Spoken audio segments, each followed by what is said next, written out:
There exist dwellings that guard their mysteries much as the earth cradles its departed. Pressed down, layered beneath heaviness, voiceless for extended periods, occasionally across whole generations. Until eventually the flooring surrenders. Not necessarily through dramatic collapse. At times it manifests as the gradual creak of aged timber contracting in chill air. At times as a vacant echo beneath a footfall where solidity should be. At times it amounts to merely a sliver of illumination where darkness should prevail, a delicate pallid streak tracing the wood grain, reminiscent of a wound imperfectly mended. Such was the commencement within the Hurrick residence. Not accompanied by tempest, not accompanied by outcry, not accompanied by flame, but by a sliver of illumination. And what existed beneath that illumination? Underneath the floor of the dining area, where generations of families had taken sustenance, where youngsters matured and elders passed, where blessings were uttered and spirits were decanted and unremarkable existence proceeded without any hint of doubt, was far removed from any anticipation. What rested below fundamentally transformed everything, every meal, every blessing, every narrative the Harwick lineage had constructed about themselves. This constitutes no mere tale. This is not handed-down lore embellished through murmurs and exaggeration. This represents a substantiated chronicle assembled from medical examiner records, regional legal documents, the intimate journal of a lady who uncovered reality when escape was impossible, and the statement of an individual who dedicated his concluding years to ensuring the world retained knowledge of events within that Harlan County, Kentucky dwelling during 1887. Attend closely because every element holds significance, and the particulars within this account are remarkable. Harlan County occupies the southeastern extremity of Kentucky, positioned against the Virginia boundary by Cumberland mountain ridges rising so abruptly and densely that the hollows separating them receive merely limited direct daylight, even during peak summer. This represents terrain that asserts dominance over its inhabitants. Oppressive, intimate, vigilant. The highlands offer no refuge, they merely watch. The community of Loyal, which wouldn't achieve formal incorporation until 1912, consisted in 1887 of merely a cluster of structures arranged haphazardly along Martin's Fork Creek, a provisions shop, a Methodist place of worship, a gristmill, a metalworker, and approximately 40 homesteads distributed within manageable walking proximity. The railway hadn't yet extended there. The mining enterprises hadn't yet appeared either, though their arrival loomed. Within a decade, they would completely reshape Harlan County, erode the remoteness, inundate the hollows with laborers and apparatus and aspiration. However, in 1887, none of that had yet materialized. The region maintained stillness in that particular manner of territories largely undisturbed. The Harwick property occupied a modest elevation roughly a mile and a half northward of the Loyal settlement, reachable via a deeply rutted wagon path following the watercourse most of its distance before ascending a brief incline and broadening into an expansive uneven yard. The structure itself was considerable by local measures. 2 levels of hewn logs atop stone foundations, an enclosed front porch, a detached cooking building linked by a roofed passage, an underground food storage excavated into the slope 20 yards behind the dwelling, and numerous auxiliary structures in various conditions of upkeep. Construction occurred in 2 stages. The initial single-chamber building traced to approximately the 1830s, whereas the larger extension, incorporating the dining area, was finished during the 1850s, according to land records filed in Harlan County during 1856. The land had transferred through 3 possessors prior to the Harwick family. The original owner, a man identified as Dunner, erected the initial construction and cultivated a modest acreage alongside the stream bottom. He transferred ownership in 1841 to a family called Slagle, who expanded the auxiliary buildings and added the covered kitchen passage. The Slaggels retained possession for 15 years before selling to a gentleman named Cord Harwick during spring 1856. Cord Harwick was 41 years old when acquiring the property. He had arrived in Harlan County from Letcher County, where he had temporarily managed a small leather processing operation before a dispute with a commercial associate, the specifics never publicly disclosed though generating sufficient local discussion that apparently judicial resolution suggested a fresh start in an adjacent county was preferable to remaining in Whitesburg persuaded him to relocate. He reached Harlan County with a wagon, a spouse named Ella Laner, 3 offspring aged between 6 and 12 years, and a standing that was neither favorable nor unfavorable, simply non-existent, which in a locality where most men carried the weight of recognized ancestries and established narratives gave him an unusual, indefinite quality. He represented someone from elsewhere, a man lacking regional history. Eleanor Harwick was, according to general consensus, a competent woman, organized, direct in speech, not inclined toward excessive gregariousness, yet not unwelcoming either. She managed the household with that particular quiet efficiency typically observed only upon its absence. She maintained a kitchen garden and preserved her own produce. She attended Methodist services without intense devotion but with consistent presence. She held views which she voiced without hesitation, and if neighbors occasionally characterized her as reticent, this appeared a deliberate choice rather than inherent disposition. She observed something, perpetually observant. Their children, 2 male and 1 female, were Walter, age 12, Daniel, age 9, and Nora, age 6, upon relocating to the Harlan property. By 1887, 31 years later, Walter reached 43 years, married with his own children, residing 2 counties distant in Bell County. Daniel had succumbed to fever during 1872 at 24 years. Nora, now Nora Harwick Pruitt, having wed a man named George Pruitt, was 37 years old and living 6 miles from the family property. Court Harwick had passed away during winter 1881, leaving Eleanor widowed and solitary in the ridgetop dwelling. He was 66 years old. The certified cause of death, according to the county physician attending his final illness, was lung congestion. Eleanor interred him in the modest family plot at property's edge, marked his grave with stone she compensated a loyal resident to engrave, and continued residence. She was 72 years old in spring 1887. She had inhabited that dwelling for 31 years, and throughout those 31 years, never once suspected that her dining room flooring was not what it appeared. It commenced on a March morning. Eleanor had risen early as customary, the pattern of a farm woman, awake before full daylight, traversing the house with comfortable familiarity of someone knowing every plank and corner by touch. She had kindled the kitchen stove fire, set water heating, and walked through the covered passage to the dining room to retrieve a small earthenware container of dried beans left on the sideboard the preceding evening. She was crossing the floor when she perceived it.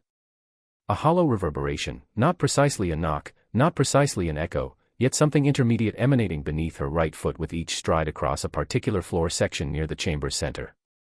She halted, retreated 1 step, repeated the step. The sound returned, unmistakable now, a subtle yet definite hollowness inconsistent with the solid, dense tone the remaining floor produced. She stood upon that spot for an extended moment, applying weight, listening. This was not foundation settling. Eleanor had inhabited aged structures sufficiently long to recognize settling sounds. This differed. This represented vacancy beneath pressure. The noise of hollow construction deliberately created, not resulting from decay or shifting. She lowered herself to hands and knees. The dining room floorboards comprised wide-cut oak planks, darkened by age and years of cleaning, fitted so tightly that in most sections inserting a knife blade between them would challenge. Yet when Eleanor bent close to the section producing hollow sounds, she observed something previously unnoticed. Though she would later maintain inability to comprehend her oversight, because once visible it appeared completely obvious, the grain pattern of the central section boards lacked continuity with boards on either side. They shared identical wood, identical width, identical color, stained by decades of identical cleaning cloths, identical oils, identical kitchen smoke.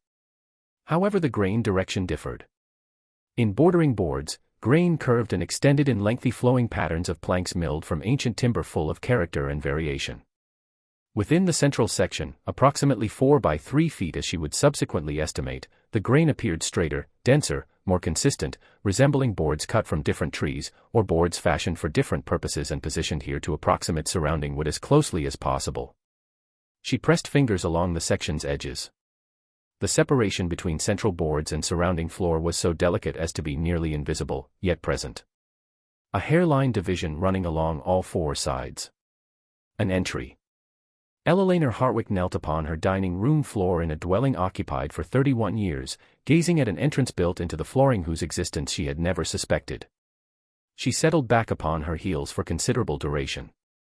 Then she arose, departed the room, exited the house, walked the 6 miles to her daughter's residence, and uttered no word regarding her discovery until reaching there. George Pruitt was pragmatic, a carpenter by profession, capable and systematic, not given to imaginative flights or dramatic interpretations of ordinary occurrences. He was 39 years old in 1887. Standing 6 feet tall, broad-shouldered, possessing the careful hands of someone working with timber who understood its properties. He had been wed to Nora for 14 years. He held his mother-in-law in affection. He considered her reasonable and relied upon her judgment.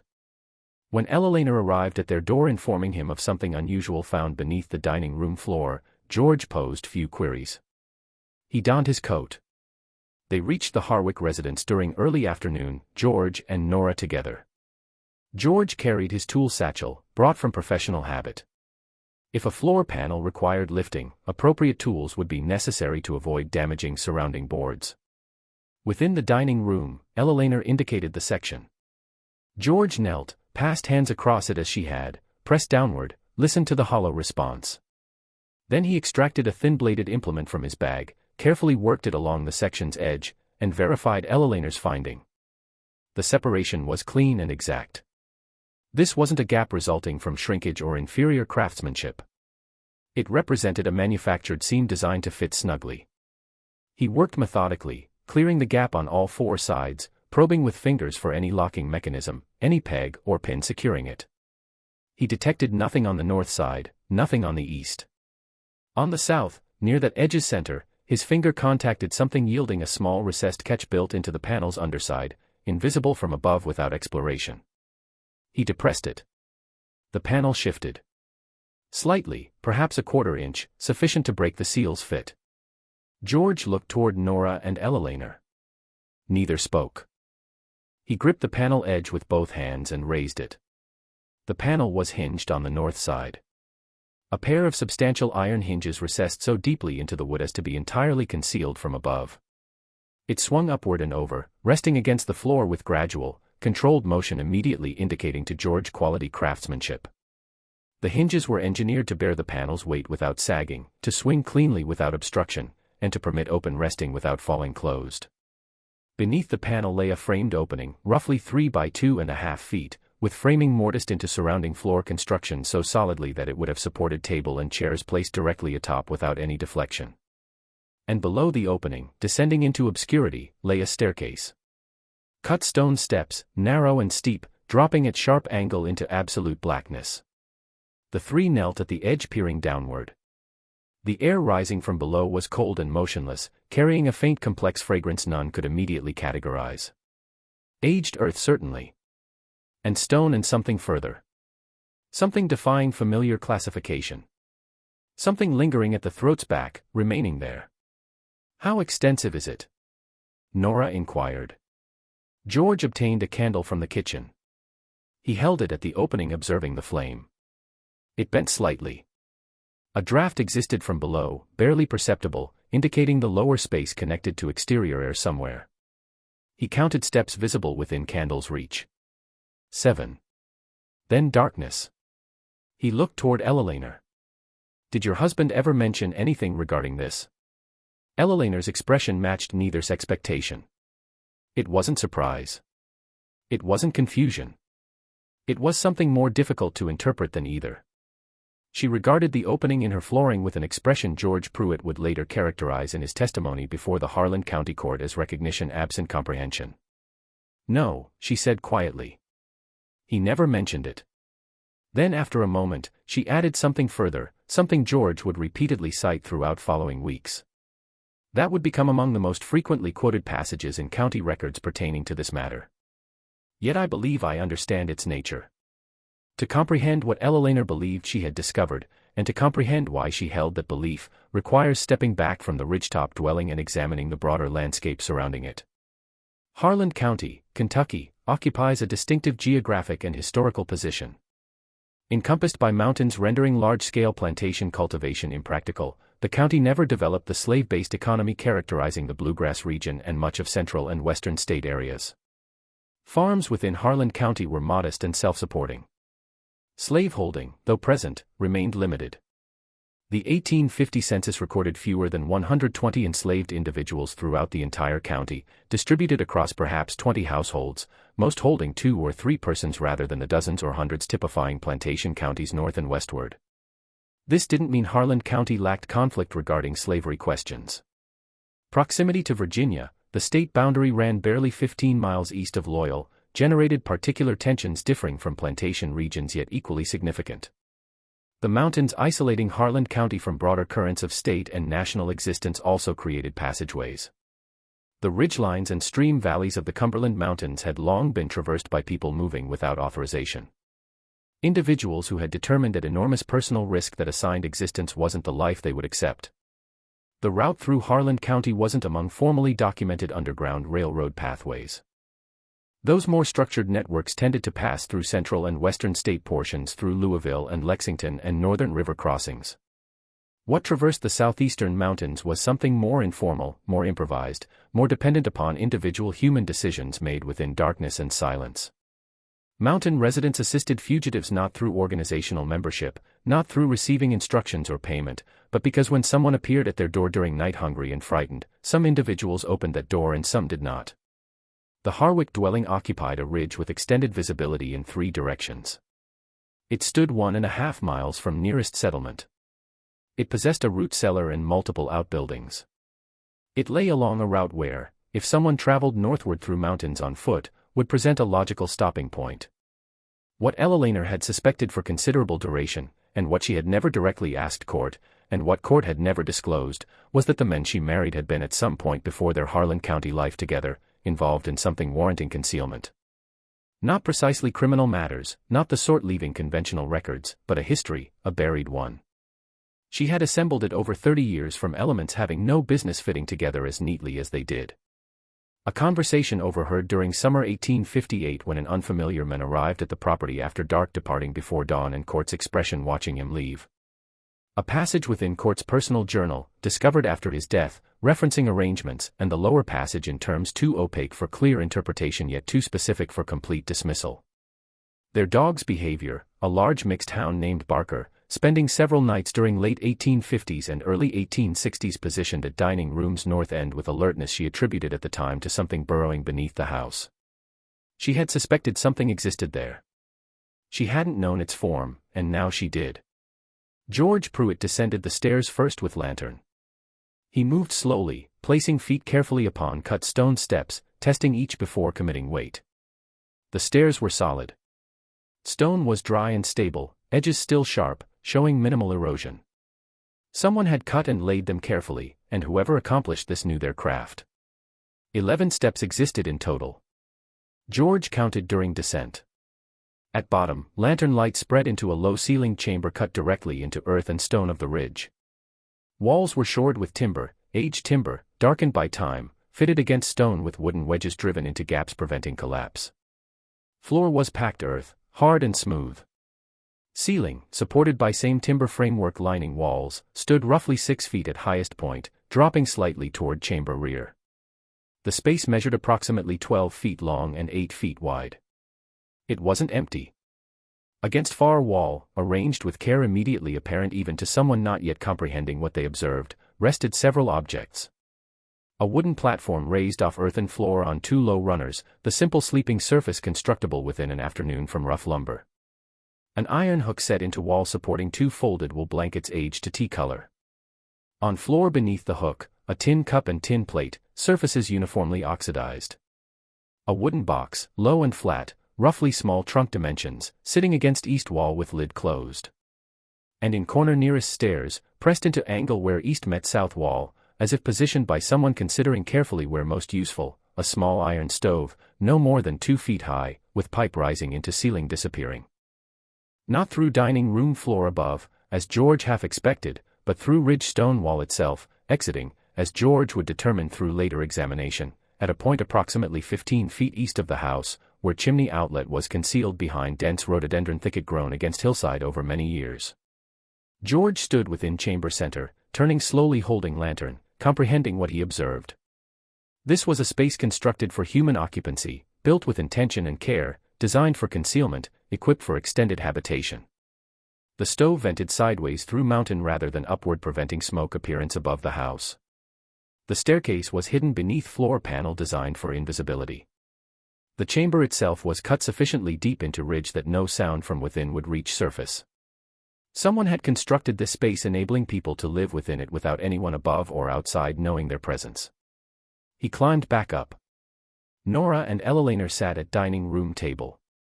Neither had spoken during his descent. There's a chamber, he said. A proper chamber with sleeping platform and stove. The stove vents through hillside. Nora looked toward her mother. Elena regarded the open floor panel. How old is it? Nora asked. Timber is very aged, George said. The stove is cast iron. Could be 20, 30 years. Could be older. He paused. Blankets remain there. Elena said nothing. George seated himself. He placed lantern upon table. He regarded his mother-in-law for extended period. Mrs. Harwick, he said. What do you know of this chamber? Elena looked upward. Her eyes were clear and direct, as always. Yet beneath clarity, something further existed. Weariness perhaps, or weight carried for very long duration, only now being released. I know it existed before our arrival, she said. The chamber was present when Cord purchased this property. The slag gels constructed it, or had it constructed, sometime during 1840s. She paused. I believe it was used as you suspect. And I believe it continued being used after our arrival also, though Court never directly informed me. Nora stared at her mother. Why did you never ask him? Elena remained quiet momentarily.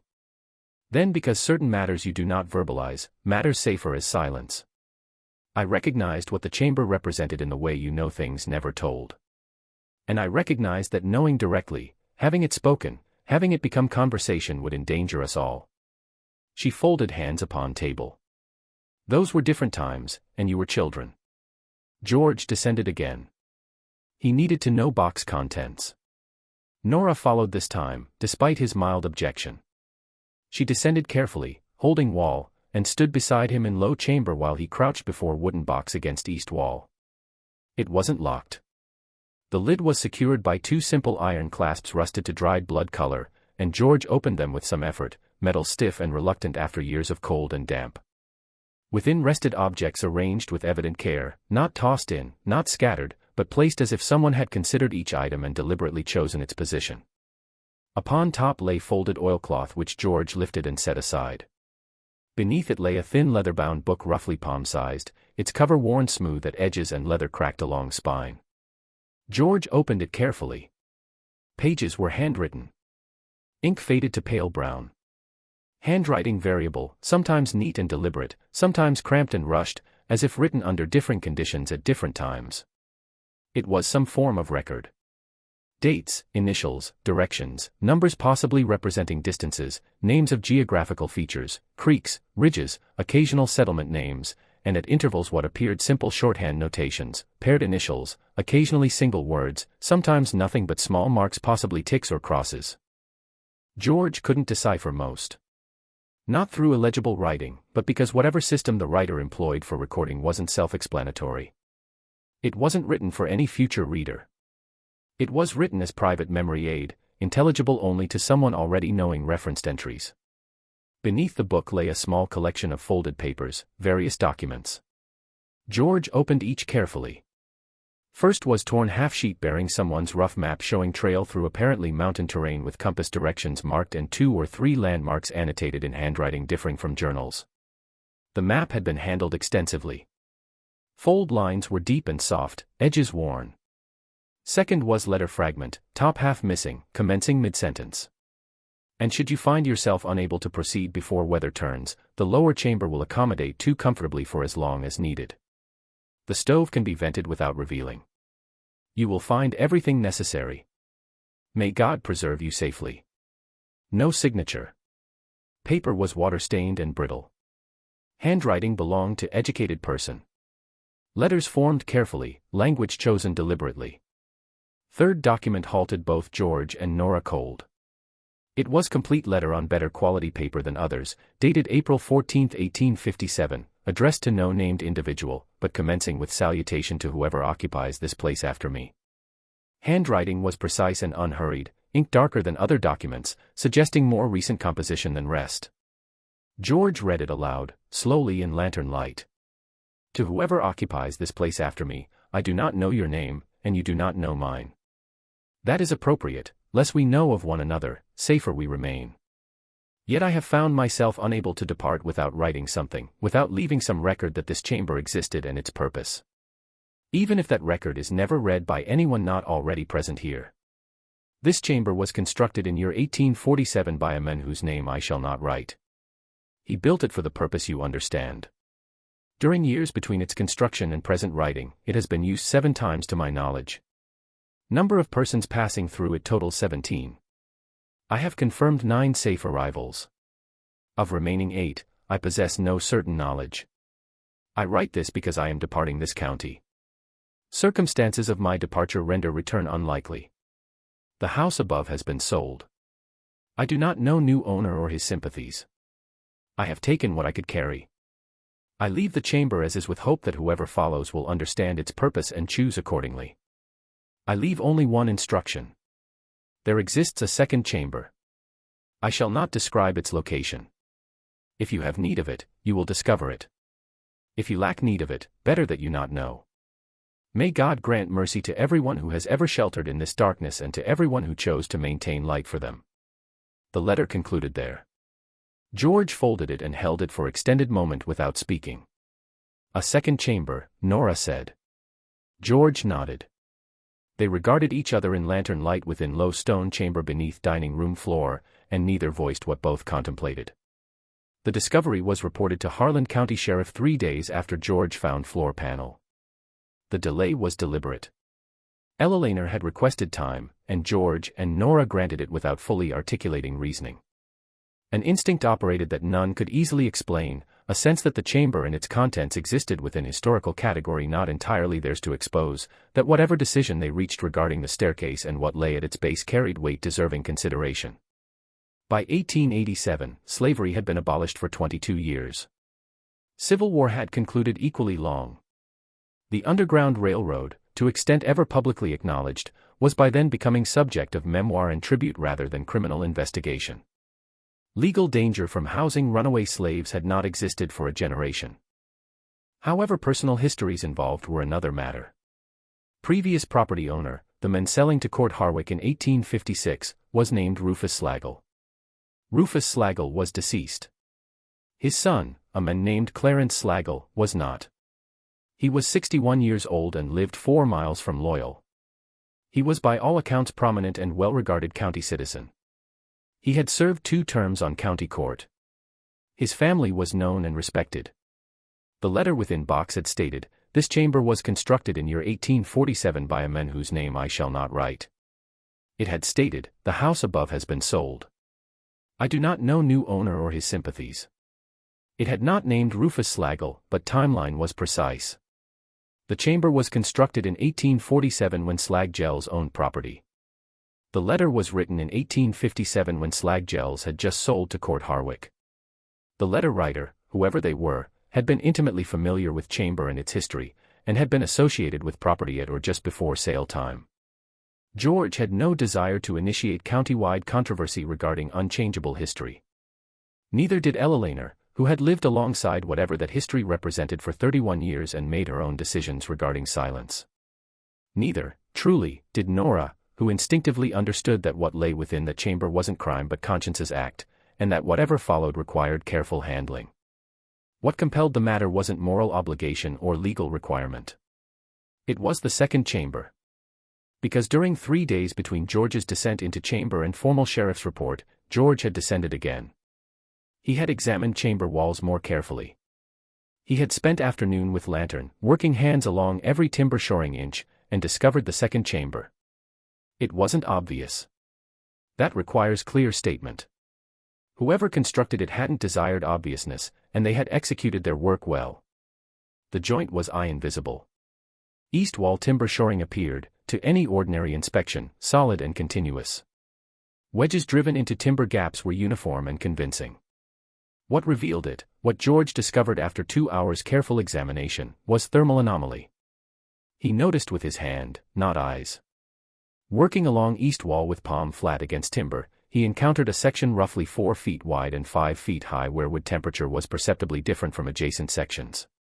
Cooler, not dramatically, not precisely cold, but sufficiently when attention specifically focused on temperature rather than visual cues to register as wrong. Cold penetrates structures from outside. Lower chamber's east wall was built against solid stone ridge. No exterior exposure existed, no window, no obvious outside air source. Yet that wall's center was cooler than adjacent sections. George extracted his blade and worked it along 4-foot section's bottom edge, just as with floor panel above. He discovered identical phenomenon. A manufactured joint fitted so tightly as to be barely visible. Yet there. He worked up sides and across top. The panel was approximately 4 feet wide and 5 feet high, hinged at top causing inward rather than outward swing when released. He located release mechanism, a recessed pin, this one on left side, and depressed it. The panel swung inward silently on well-maintained hinges. Beyond lay a second passage, not a chamber this time, a tunnel, low and narrow, perhaps 4.5 feet high and just over 2 feet wide, shored with smaller timbers and fitted stones, running eastward, then curving slightly northward, vanishing from lantern range. After perhaps 15 feet. George stood at entrance for extended duration. The draft detected on first descent, the slight air movement in main chamber, was stronger here. It emanated from tunnel. Tunnel connected to outside air somewhere. The thermal difference sensed in east wall was outside cold penetrating tunnel and conducting through timber shoring. He entered. The tunnel extended approximately 40 feet before opening into a third space smaller than first chamber, roughly 6 feet by 6 feet, with timber ceiling just high enough for standing if person wasn't excessively tall. It was bare of furniture, bare of equipment, bare of nearly everything. Floor was earth, walls were stone and timber. Nearly everything. Upon floor of small room within earth center rested objects George couldn't initially process as coherent scene. Only after crouching over them with lantern and spending several minutes examining did he comprehend what he observed. There were shoes. A pair of small shoes, children's shoes, leather, soles worn thin, uppers cracked and stiff with age. Beside them, a small piece of cloth folded. George opened it.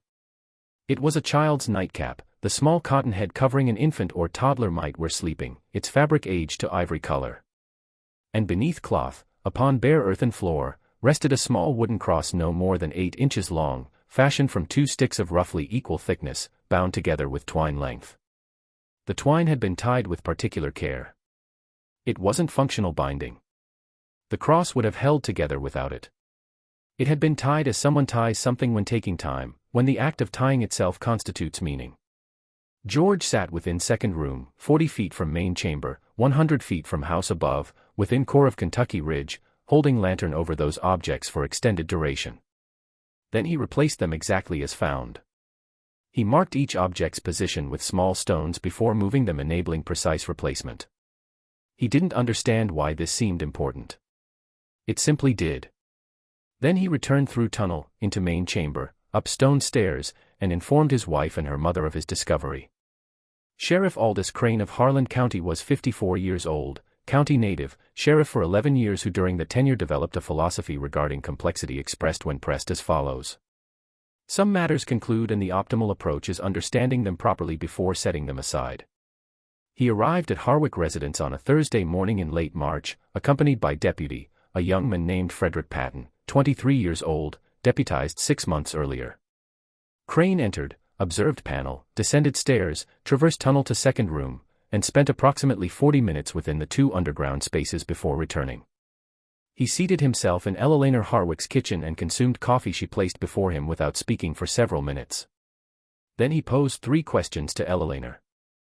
First, did your husband inform you of this chamber before his death? Eleanor replied, no, not directly. Second, did you receive any indication during residence that the chamber was operational? Eleanor replied, once. During autumn 1860, I perceived something I believed beneath dining room floor.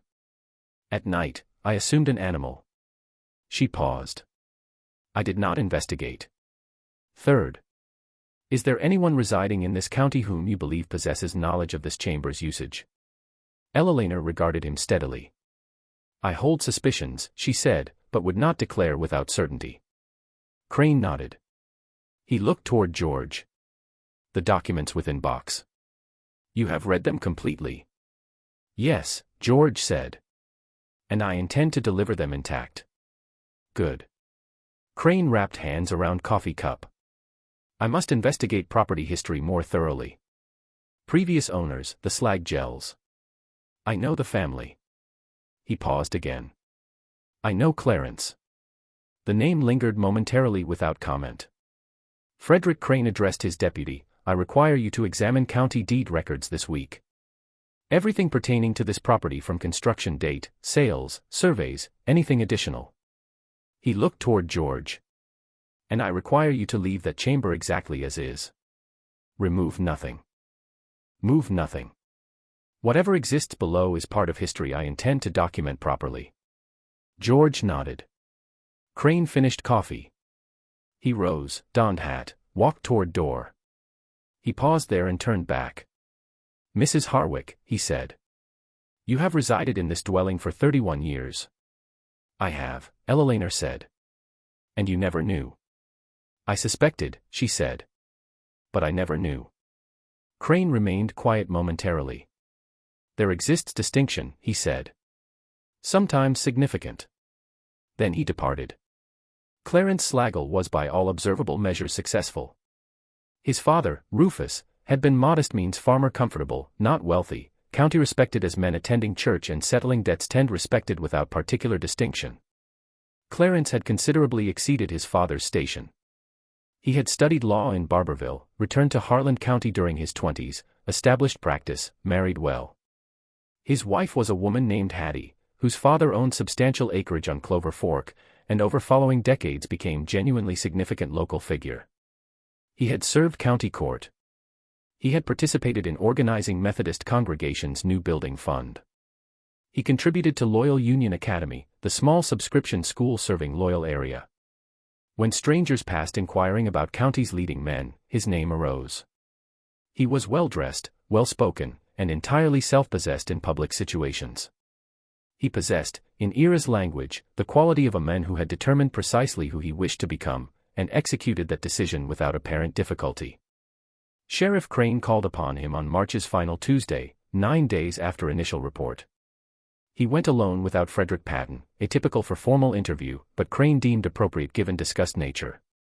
He drove buggy to Slagle property, an attractive place on Harlan Town's south side with well-kept yard and painted fence.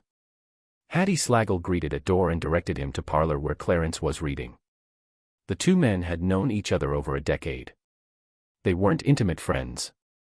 Their social circles didn't precisely intersect, yet they were acquainted as public men in small counties inevitably become, with mutual familiarity founded upon professional respect and careful distance. Crane seated himself and offered chair and omitted preliminary small talk. He informed Clarence of Harwick House discovery. He described chamber, tunnel, second room. He mentioned box documents. He observed Clarence's face throughout. Clarence's face demonstrated exceptional control. It displayed sequentially expressions a guilty man with years of practice would produce when receiving news perhaps half expected yet hoped never to confront. First a look of careful surprise, precisely modulated, not so theatrical as to seem performed, not so minimal as to appear withheld. Then a look of thoughtful gravity appropriate to described weight. Then slight forward lean, engagement posture, a man following story with interest rather than fear. It was exceptional performance. Crane, having observed numerous performers professionally, considered it among finest encountered. He allowed Clarence to complete performance. Then he stated, the box letter mentions chamber construction in 1847 by unnamed men. Your family owned this property from 1841 to 1856. Your father was Rufus Slagle. Did your father ever mention this chamber to you? Clarence's expression settled into sincere regret. I never knew any chamber, he said. My father died when I was 22. Whatever actions he may have taken on that property, he never discussed with me. Indeed. Crane said. That wasn't inquiry. I cannot address my father's actions before I reached age comprehending such matters, Clarence said. If you inquire whether I possess personal knowledge of that chamber or its construction, honest answer is no. Crane regarded him momentarily. What about afterward, after reaching maturity, after your father's death? A pause. Very brief, very controlled. What do you mean? I mean, Crane said, your father died in 1867. Property had sold to Court Harwick in 1856, yet 11 years elapsed between your father's death and present. 11 years during which you were grown men in this county, familiar with property history, and during which, based on Mrs. Harwick's account, the chamber may have been operational at least once. He leaned forward slightly. A man knowing such a chamber existed might have reason to ascertain its continued availability, even after property changed possession. Another pause. This one slightly extended. I have nothing to add to what I have already stated, Clarence said. His voice remained level, eyes steady. He had determined precisely how far this conversation would extend. Crane recognized the determination.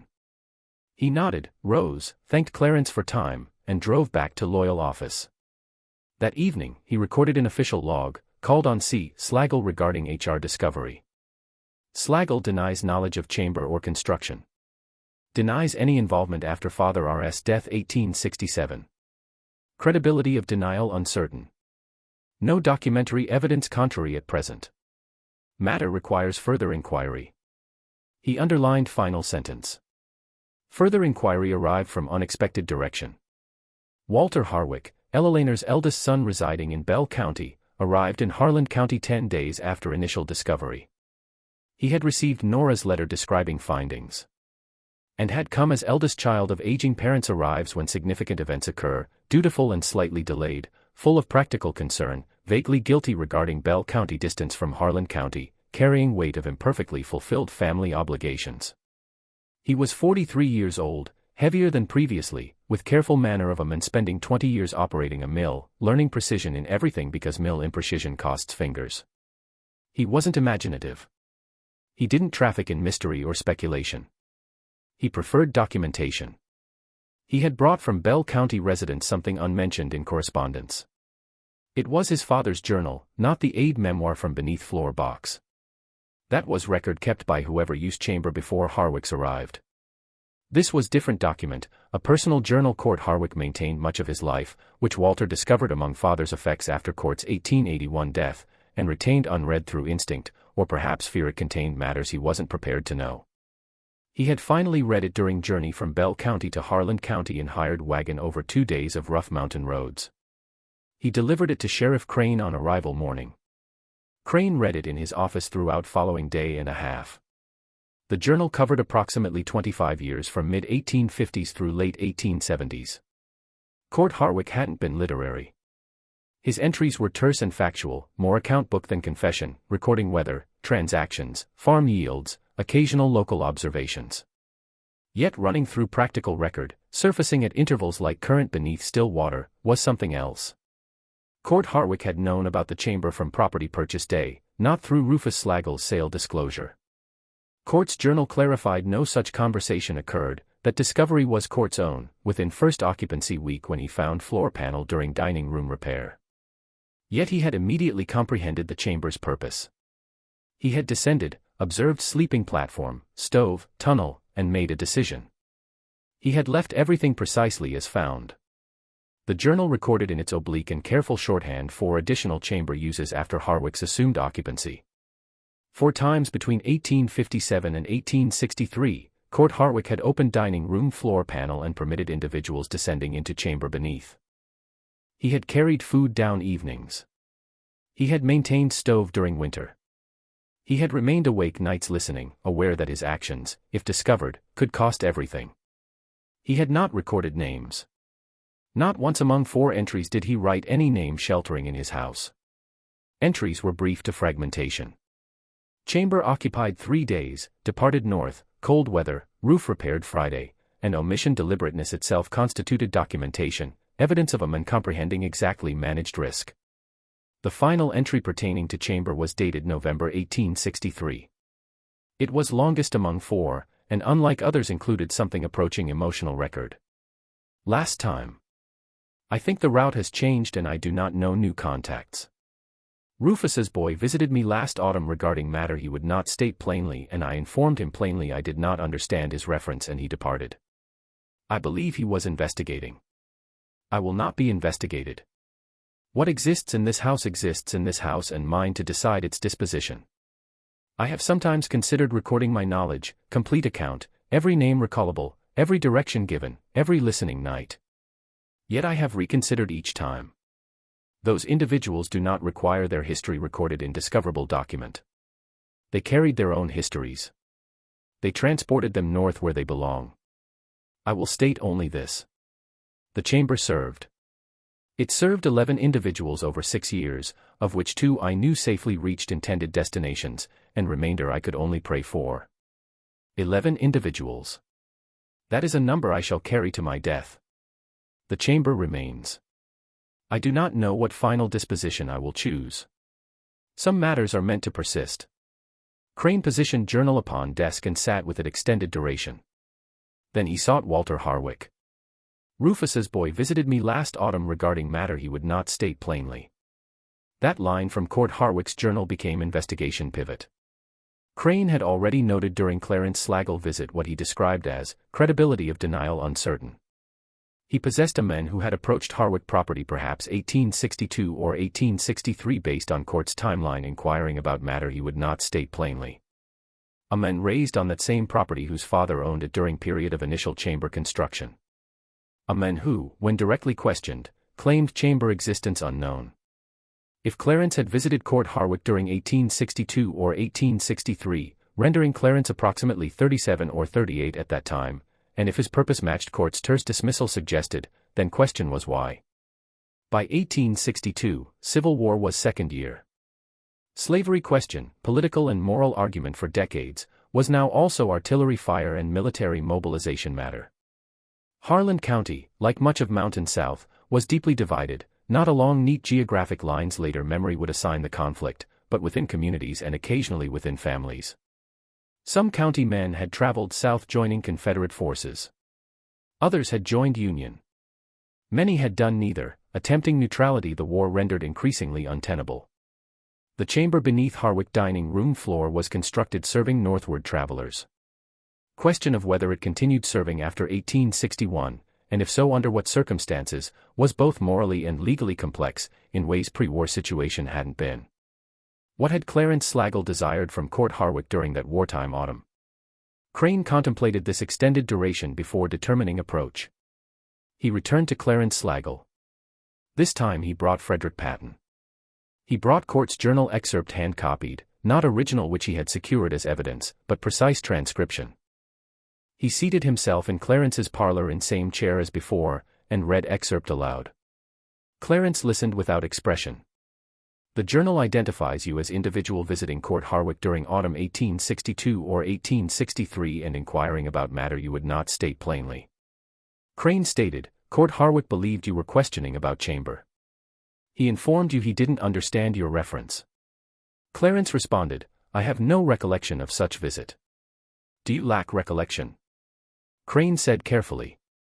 Or do you assert it never occurred? A silence. Those are distinct matters, Crane said. Clarence Slagle regarded Harlan County Sheriff extendedly. He was 61 years old, substantial and established, a man devoting entire adult life constructing reputation he valued. He possessed wife, grown children, practice, county meaningful name. He also, Crane suspected, possessed history, not precisely criminal, not court actionable in 1887, but personal history, choices made and silences maintained, considerably more complicated than public parlor figure would prefer. What do you want from me? Clarence said. His voice remained level, controlled, yet performance had vanished. He simply posed direct question. Truth, Crane said. As much as you know, not for prosecution purposes. Nothing to prosecute. War concluded 20 years ago, and law has changed in every direction relevant. I desire truth because history within those two chambers deserves complete understanding. And you are among few living potentially capable of providing missing pieces. Clarence gazed windowward. Extended silence. His hands folded on knee remained motionless. My father constructed that chamber. He said. I was 14 years old. I assisted carrying timber downward. I believed we constructed second cellar for dry storage. He paused. He disclosed truth 3 years later. I was 17. He escorted me below and explained chamber's nature, its usage, and why. He paused again. My father was complicated. In many ways, men of his era, accepting unquestioningly matters I now recognize as wrong. Yet the chamber represented full conscience action, and he felt no shame. Did he ever disclose how many individuals used it? He said 17 over 7 years, though he stated that number cautiously. Uncertain regarding several. 17, identical to box letter number. And when you visited Court Harwick, Crane said. Clarence remained quiet momentarily. My father had died previous year, 1861. I knew when property sold to Harwick in 56 that chamber remained. I didn't know Harwick's sympathies. During 62 when war had progressed 1 year and mountain situation was complicated. I wanted to know if chamber remained operational, not to halt it. I wanted to know if still used because I possessed route information, contact information potentially useful to anyone using it. He paused. Harwick didn't trust me. Understandable. I was Slagle's son and an attorney, and he had no earthly reason accepting my word. He stated incomprehension and showed me door. And afterward, nothing. War concluded. Everything changed. He looked back at Crane.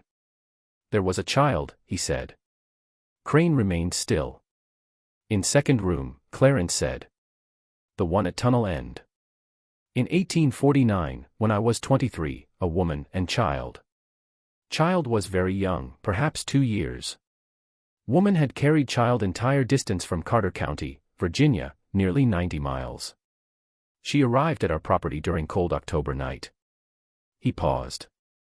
The child died, he said. 3 days into stay, cold and journey exhaustion. The woman, I don't know her name. Father never disclosed her name. She remained 2 additional days then traveled north. Father buried child in second room. He didn't mark above ground because risk of discovery and questioning couldn't be accepted. He placed cross and child's belongings there, pressed earth over them, and that constituted burial. George Pruitt during second descent to small tunnel end chamber had found shoes, nightcap, twine-bound cross. He had replaced them exactly as discovered. Do you know if woman survived?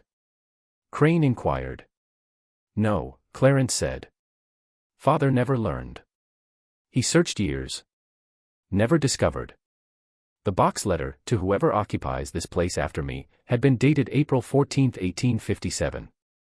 Slaggels had sold property to Court Harwick during spring 1856. The letter was written 1 year after property changed possession, indicating authorship not by Rufus Slagle. He had already sold the house. He would lack chamber access after sale. Crane had noted this discrepancy from beginning, but retained it, awaiting investigation to produce candidate.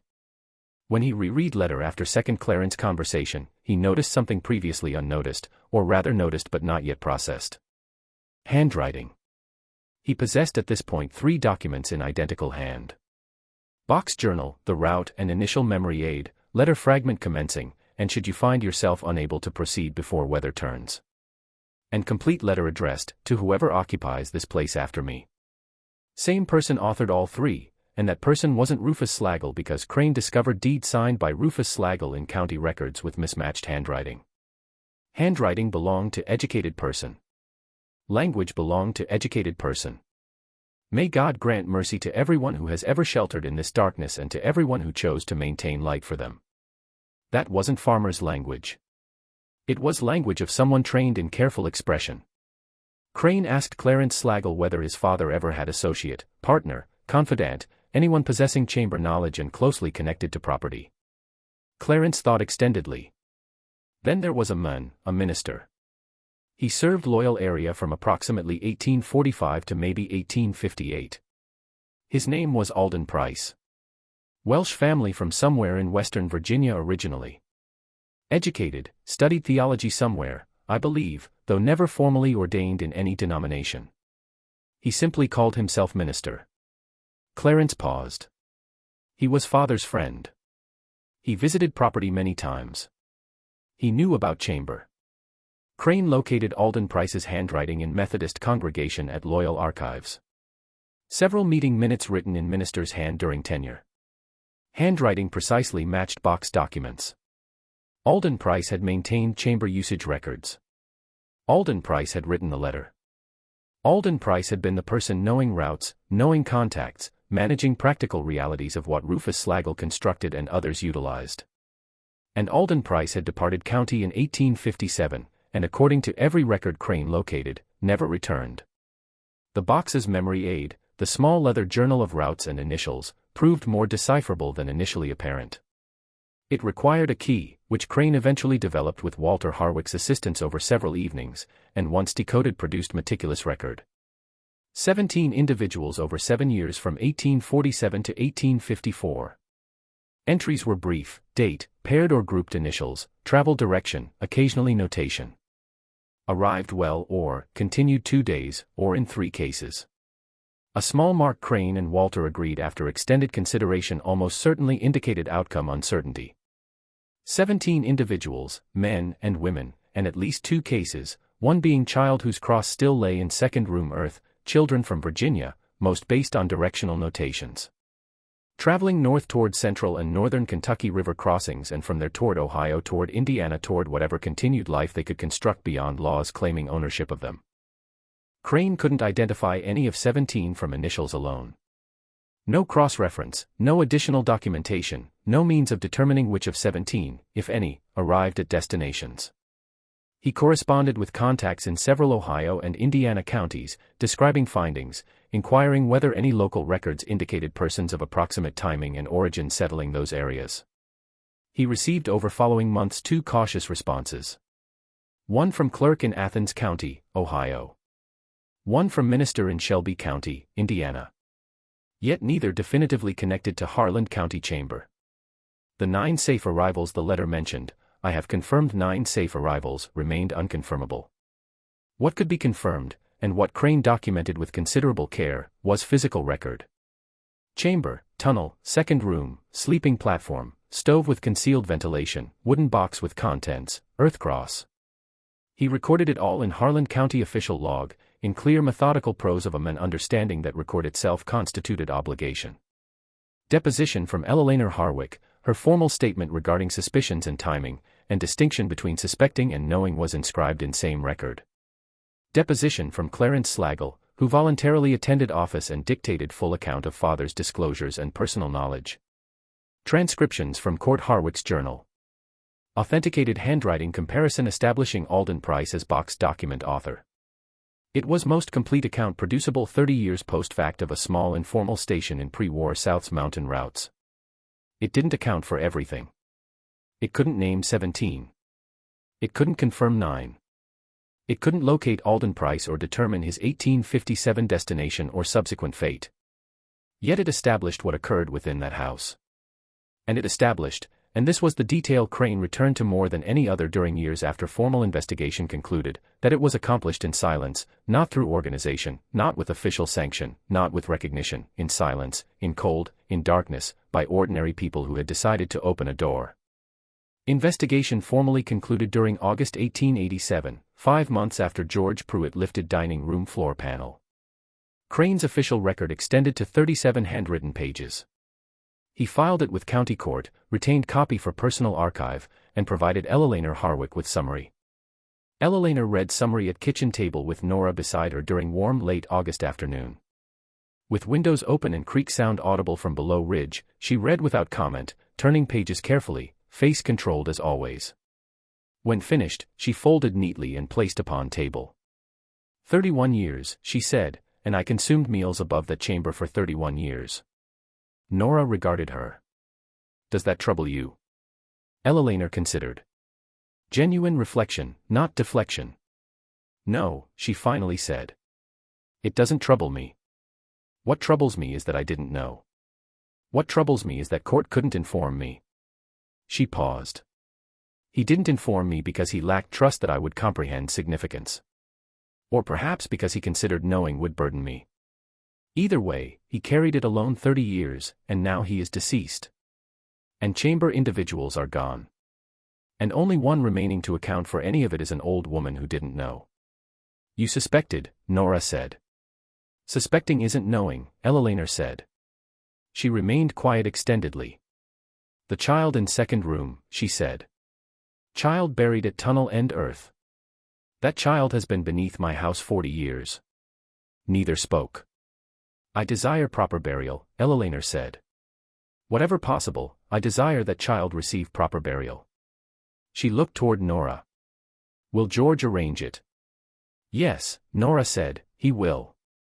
George Pruitt, consulting with loyal Methodist minister and with Sheriff Crane's agreement, arranged small private ceremony in family burial plot at Harwick property edge. Remains fragmentary after 40 Earth years were moved carefully and rain-terred with marker. The marker bore no name because none known. It bore only date, approximately 1849, and small cross, echoing the one discovered in second room. Elelaner attended. Nora and George attended. Sheriff Crane attended. Clarence Slagle, learning of arrangement through Crane, attended as well. Standing apart slightly, hat in hands, silent. It was quiet ceremony, as required. Congregation was small and grave was small and day was overcast. That Kentucky late summer day carrying first cold breath of approaching autumn. The minister spoke minister's words when burying unknown. Prayer for soul, prayer for peace, hope journey home brief. Elelaner stood at grave extendedly after others withdrew. Then she entered and prepared supper, and ridge above Martin's Fork Creek was still as evening approached. Elelaner Harwick continued residing in Ridge House for additional years until her death during spring 1891 at 76. She died in her own bed in room shared with Court Harwick for decades, with Nora beside her. Dining room floor panel remained intact. George had resealed it after investigation. Precisely as previously. The pin latch, hinges, invisible seam. It could be opened. It remained openable. Yet Elelaner had clearly stated she desired no alteration, covering, or removal. It was constructed for purpose, she told Nora during one of post-investigation conversations. It served that purpose. It should remain as is. She consumed meals above it for additional years, now knowing its nature, now knowing names. Not of 17 who sheltered there, but of men who constructed and maintained it, minister who kept its record, woman arriving October with child too small surviving journey. She consumed meals above all of it, and the knowing, she said, changed matters. Not dramatically as revealed secrets tend in narratives, not as revelation or rupture, but quietly as truth alters ordinary existence texture. Same table, same chairs, same creak sound from below ridge. Yet beneath, a chamber, a record, small grave at property edge. I think about them, she told Nora once. Not particular times. Simply I think about them. As you think of individuals never encountered yet whose existence has touched yours. I think about woman leaving her child in that earth and traveling north. I wonder if she succeeded. I wonder if she considered that chamber throughout remaining life. She paused momentarily. I believe she did, she said. I believe some chambers remain with you forever. When Nora Pruitt inherited property after Elelaner's 1891 death, she and George debated disposition. The house was aged, requiring significant maintenance. Farm hadn't been actively worked years. They possessed their own property 6 miles distant, yet neither could sell. They instead rented to family named Hensley, occupying it 12 years without ever learning of dining room floor panel. George had thoroughly sealed it before Hensley's moved in and positioned heavy sideboard over section, not precisely hiding but providing protection. When Hensley family departed 1903, Nora had panel opened and inspected. Everything below remained as previously. Sleeping platform, iron stove, box now emptied of documents residing in Crane's archive. Wool blanket still folded on hook, 20 years older and more fragile. Tunnel to second room with small cross still in earth where George replaced it. She resealed it.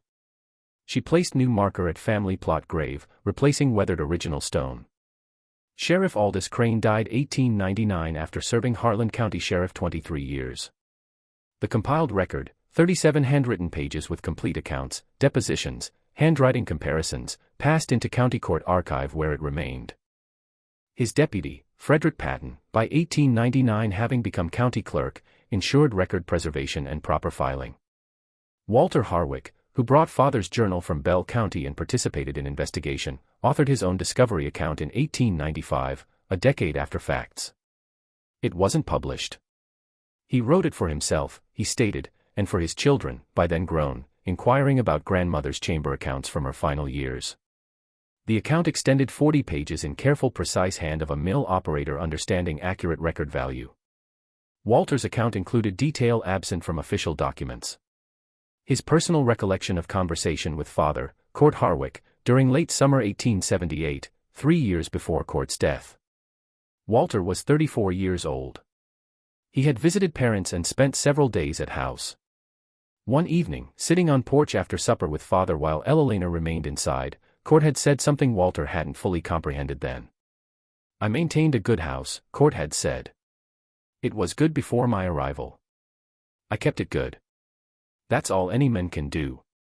Walter hadn't understood then what Father meant. He assumed Court discussed carpentry or farming or ordinary property maintenance pride.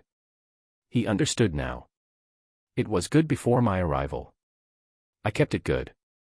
11 individuals had descended those stairs under Court Harwick's care and traveled north. Of the 2 whose arrivals he confirmed, one, Walter learned this through Central Ohio contact after years quiet searching, had been a man named Charles, surname unknown, working as blacksmith in Small Green County, Ohio, town for remainder of his life. He died 1879, 8 years before floor panel discovery, married with 4 children. His local paper death notice described him as man of great dignity and good humor, much beloved by those who knew him. That was all Walter discovered. One name, partial, one life partial. Of 11, he wrote, "I do not know what happened to remaining 10. I believe my father also lacked knowledge. Uncertainty seemed something he accepted. Not peacefully precisely, but with recognition that some matters cannot be resolved. He assisted. He maintained secrecy. He didn't know for most of his life whether assistance mattered. He kept it good regardless. I believe that is the only courage actually existing. Not where outcome known. Where unknown." The Harwick property passed from family possession in 1911 when George Pruitt, in early 60s and declining health, determined sale. By then railroad had arrived in Harlan County and coal companies with it, and county had transformed beyond anticipation of those living through 1887 discovery. Mountains were being opened, valleys were being filled. A world defined by isolation and self-sufficiency was yielding to something noisier and more connected and more brutal. The buyer was mining company representative purchasing ridge property along with several adjacent parcels as part of larger land acquisition. The house was eventually demolished for service road construction. Outbuildings followed. Hillside root cellar was collapsed and filled. Family burial plot remained undisturbed. Graves, Court Harwick, Elelena Harwick, and small unmarked grave with replacement stone, were situated at original property boundary edge and excluded from mining company operational area. A fence was erected around them. The fence stood many years and then did not. Dining room floor panel perished with house demolition. Chamber below, dug into ridge stone, may still exist, beneath whatever surface now covers that ground, beneath accumulated weight of a century and more. Tunnel extending east from chamber, 40 feet through mountain, terminating in small room where child was buried during autumn 1849. These elements don't vanish simply because above structures are removed. Harlan County Court Archive record survived. Frederick Patton ensured proper preservation, and when county reorganized records during early 1900s, the file was retained. Aldous Crane's 37 handwritten pages, Court Harwick's journal transcriptions, Elelena Harwick and Clarence Slagle depositions, Alden Price handwriting comparison, and in Bell County Archive, among Harwick family personal papers donated 1924, a year after Walter Harwick's death, the 40-page account Walter authored in 1895, in careful hand of mill operator knowing accurate record value. Alden Price was never located. Whatever removed him from Harlan County in 1857, and wherever he journeyed, he left no trace anyone before or after investigation could follow. Routes he mapped in small leather journal traversed mountains themselves now transformed nearly beyond recognition. Creeks remained, but paths altered, farms replaced by mining operations and logging roads, and eventually by slow vegetation encroachment over abandoned ground. The woman carrying her child 90 miles through those mountains during October 1849 remained unnamed.